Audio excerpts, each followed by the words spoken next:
Kalau Anda nggak benar, maka Anda akan jadi korban penawaran-penawaran seperti itu yang menawarkan soal kesuksesan lah, teologi kemakmuran lah, financial freedom lah. Teologi kemakmuran inilah yang digunakan oleh pendeta di DNA Pro kan.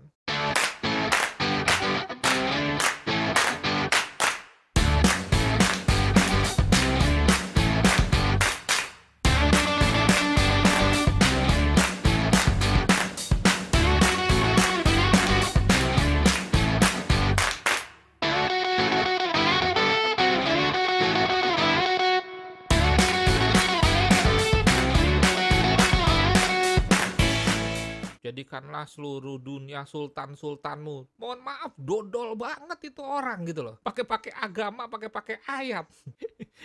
Ada yang dengar nggak videonya? Dikutak-katik itu ayat Alkitab. Dan itu benar kok. Saya cuma menyampaikan fakta. Ada videonya banyak beredar. Jadikanlah semua bangsa sultan-sultanmu. Aduh, kacau. Kok masih aja ada yang percaya kayak gitu ya? Kan harusnya kita kalau menerima yang kayak gitu dari seorang pemuka agama, langsung pemuka agama itu kita blacklist gitu loh. Mestinya kan kita juga punya filter. Tinggalin udah. Makanya itulah susahnya kalau orang mau mendapatkan uang besar cepat mudah. Akhirnya antara harapan dengan kenyataan beda. Di bisnis sektoril ada takut, galau, kesal, lelah, rugi. Tapi nggak sampai stres. Tidur udah, besok bangun lagi segar. Tapi kalau lagi floating loss, hampir margin call, terus ditelepon sama broker untuk top up, padahal udah kekunci, tapi kok equity-nya berkurang terus karena swap atau biaya inap, pagi bangun stres, kerja stres. Makanya kalau saya bilang ekstrim aja, udah, memang sakit, tarik dana sisanya, tapi ada sebuah kelegaan. Anggap aja itu ongkos belajar, lepaskan, rilis. Sekalian ekstrim seperti itu. Daripada kita berharap, ini juga kasus investasi bodong kan seperti itu. Nanti dikasih harapan lah sedikit-sedikit. Padahal dalam video sudah saya bilang dari logika awalnya udah nggak benar. Dibilanglah broker mengalami kesulitan untuk membayar withdraw nasabah karena nasabah banyak yang WD. Ini kan nggak masuk akal. Seperti menggambarkan dalam kasus perbankan yang disebut dengan RAS. Beda. Jadi gini loh, berapa kali saya bilang, kalau perbankan punya izin memutar dana masyarakat. Ya dong, orang nyimpan, terus apa yang disimpan lagi kan dipinjamkan lagi kepada orang lain. Dari pinjaman kepada orang lain itulah dia dapat bunga. Disitulah omset bank. Tapi kalau broker, perhatikan baik-baik, tidak punya izin untuk memutar dana masyarakat. Jadi kalau ada kita depo, itu uang kita nggak boleh dioper, dipakai untuk kegiatan lain. Makanya kalau di saham itu jelas segregated account-nya tuh jelas. Kalau kita buka account di sekuritas lokal, kita kan dapat rekening bank, betul nggak? Dan kita bisa cek sendiri, bener nggak sih duit gua ada nih? Kita cek ke klik BCA, kan ada menunya kalau di saham. Artinya, di dalam trading, broker, sekuritas, exchanger, apapun itu, tidak boleh memutar dana nasabah. Jadi nggak ada urusannya dengan RAS. Kalau bank, nasabah pada withdraw, dia akan jadi masalah. Kenapa? Karena uangnya di luar. Kalau broker, uang kita tuh nggak boleh di luar, di dia atau disimpan di bank kustodian dan lain sebagainya, apapun itu istilahnya. Ini banyak yang nggak paham, dibohongin. Ini pembayaran mandek karena banyak yang withdraw. Apa urusannya sehingga terjadi RAS? Ada kan yang beralasan seperti itu? Jangan mau dibodoh-bodohin dong. Itu dia mengulur waktu aja. Jadi, kalau di dalam trading, forex, gold, saham, gue depo 100 juta nih kasarnya. Besok mau gue tarik, harus ada. Karena itu uang kita. Sebetulnya di bank juga kan begitu. Gue simpan uang 100 juta. Besok gue mau tarik 100 juta. Harus ada. Tetapi kan di bank, di balik itu, uang kita tuh sebetulnya kan sudah diputar tuh sama dia. Kalau di broker, enggak. Uang kita nggak boleh diputar. memutar. Mereka nggak punya izin untuk itu. Memutar dana nasabah tuh nggak ada. Kalau bank punya. Itu bedanya bank dengan broker atau sekuritas. Jadi nggak ada istilah RAS mempengaruhi perusahaan kalau di broker. Kalau di bank iya dong. Makanya ada BLBI. Itu kan RAS karena kasus kerusuhan Mei 98. Orang-orang pada narikin uang dari bank. Lah sekarang uangnya itu kan lagi pada dipinjemin kepada orang lain. Terus pada minta balik uangnya ATM. Makanya isu RAS itu berbahaya, mengganggu stabilitas keamanan nasional. Pidana itu isu RAS.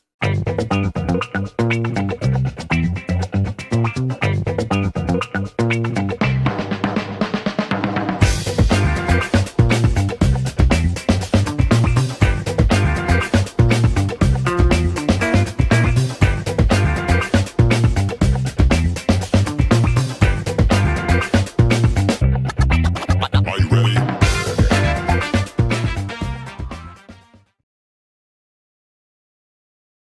Nah, terus stres akhirnya kecanduan. Kecanduan menimbulkan tidak rela. Udah masuk 100 juta. Kemudian tinggal 10 juta disuruh top up. Kan Anda dilema kan? Disitulah memang sengaja diciptakan kondisi seperti itu oleh broker nakal. Kalau Anda nggak top up, hilang 90 juta. Tapi kalau top up, duitnya dari mana? Dan tidak ada jaminan pasti profit. Kebetulan duitnya ada. Depo dia. Besoknya kurang lagi equity-nya. Top up lagi. Itu sengaja diciptakan situasi itu. Anda nggak sadar. Dan saya paham sekali itu. Belum lagi nanti Anda di samping perasaan tidak rela, kecanduan. Kecanduan apa? Kecanduan trading sehingga menimbulkan kecanduan top up depo. Akhirnya margin call berulang. Kalau orang sudah kecanduan tuh bahaya. Walaupun dia tahu itu berbahaya. Walaupun dia tahu tradingnya tuh loss melulu. Top up aja terus dia. Nah, top up-nya duitnya dari mana? Dari sektor real. Berarti trading memakan omset atau keuntungan dari sektor real termasuk tabungan gaji. Sudah nggak benar. Sudah keluar dari rencana awal untuk melakukan diversifikasi usaha. Ini jadi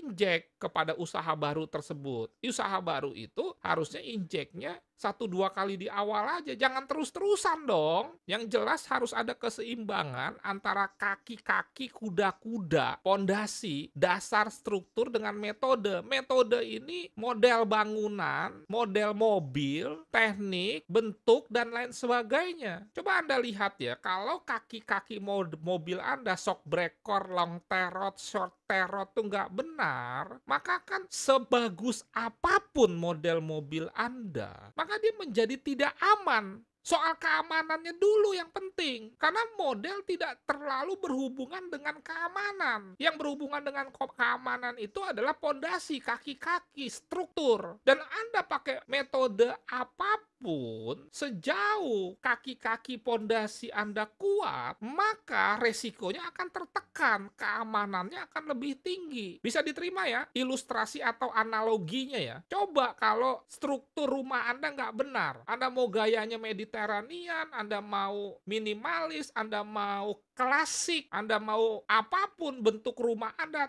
terserah. Termasuk model mobil Anda, terserah. Tetapi jangan lupa tuh kaki-kakinya, bannya, peleknya, shock breakernya. Itu yang penting. Baru setelah itu dipastikan baik sehingga lebih aman, mulai pilih metode, pilih model. Dan itu selera. Anda kan nggak bisa bilang model Avanza lebih bagus daripada modelnya Expander. Nggak bisa, tergantung selera. Anda nggak bisa bilang chart pattern lebih bagus daripada indikator. Masing-masing ada pecintanya. Ada pecinta orang yang sukanya minimalis, nggak suka dengan pilar-pilar ukir-ukiran. Saya tuh senangnya minimalis, saya nggak terlalu suka dengan model-model gaya Eropa klasik. Tapi kan itu selera. Saya nggak bisa bilang minimalis lebih baik daripada klasik. Enggak, tapi gue sukanya minimalis, terserah lo. Sama nanti metode begitu.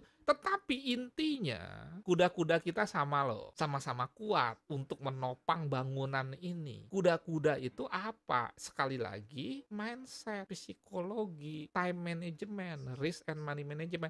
Dan ini harus seimbang, di mana dimulai dulu dari kaki-kaki. Coba Anda berpikir, merenung, bangun rumah yang diurusin model rumahnya dulu. Di mana-mana bangun rumah itu kan kaki-kaki dulu, struktur dulu. Sama, trading juga begitu. Cuma masalahnya, ini juga seperti yang saya alami, dicekokin langsung.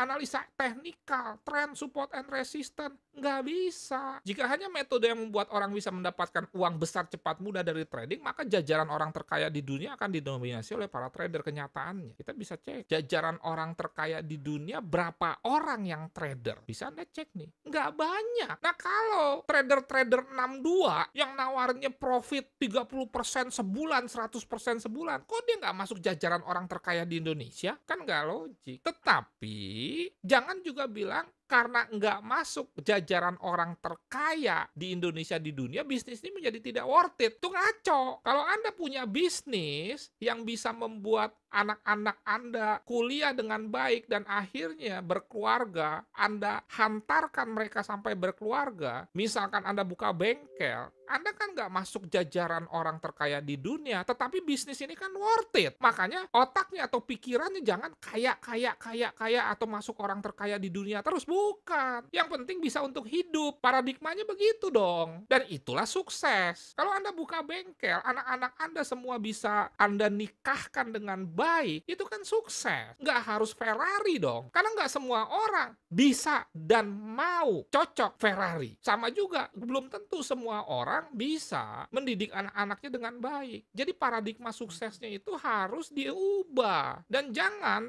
tingkat kepedean kita itu tergantung dari materi yang kita miliki. Susah kalau begitu.